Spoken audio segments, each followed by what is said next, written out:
Okay, so this is kind of the movement.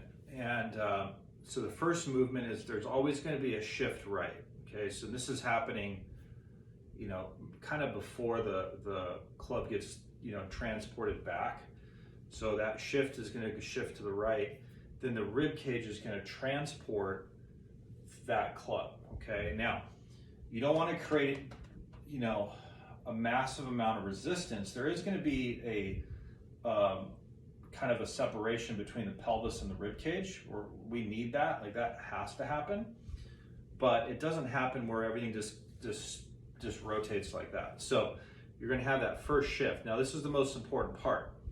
From here, once we have that shift, I'm going to eliminate my arms for a minute.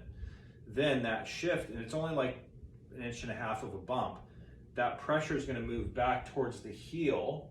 Okay, the rib cage is going to rotate and kind of max out as much as it can, which is about, you can see I haven't turned quite 90 degrees, about 45, let's say, with my rib cage.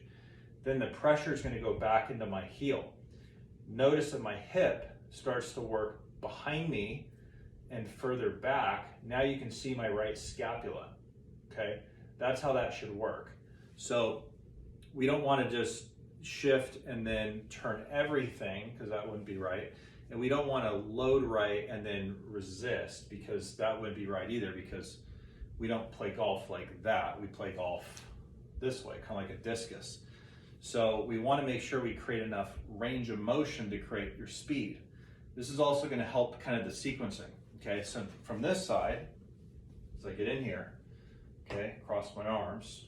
Actually, I'll do it without it first. So my first movement is there's a shift to the right, okay? Club hasn't moved.